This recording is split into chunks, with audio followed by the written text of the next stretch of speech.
అన్న నమస్కారం అన్న. నమస్కారం అన్న. నీ పేరు? శివ. ఏ ఊరన్న మీది? సోగ్నూరు. మండలం ఏది? యమునూరు. ఇత్తనం ఏదన్న ఇది వేసింది? కరెన్సీ.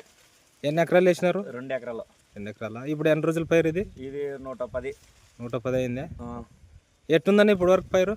పైరు అయితే బాగుంది అన్న. కింద నెలలు పై వరకు ఇత్తనాలే ఉంది. పైరు అయితే లెక్కలేదు, బాగుంది. లోపల వేసి చూడు ఒకటే లెక్క ఉంది.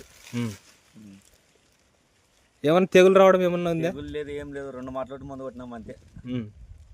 ముందు 2 మాటలు వెళ్ళినాం అంతే. మరి ఇత్తనము ఎట్ట ఉంది ఇప్పుడు? మీ ఊర్లో ఎవరన్నా వచ్చి చూస్తున్నారా? ఇప్పటికైతే ఇదే ఫేమస్ ఇక్కడ మాకల్లా. ఇదే బాగుంది. ఇదే బాగుంది ఇప్పటికైతే. మిగతా వెరైటీల కంటే ఇదే బాగుంది. యాడ్ సుల్లాంగి ఇట్లా అవుతున్నాం. ఇంకా వెరైటీ కూడా వేసినారా? వేసినాం, దండి వేసినాం కానీ లేదు ఇట లేదా? ఇదే బాగుంది. ఇదే బాగుంది. ఎకరానికి ఎన్ని క్వింటల్ వరకు? 35 కట్టలు 40 కట్టలు వస్తుంది గ్యారెంటీ. గ్యారెంటీ. మంచి పంటేనా మీకు? మంచి పంట రియాలింగ్.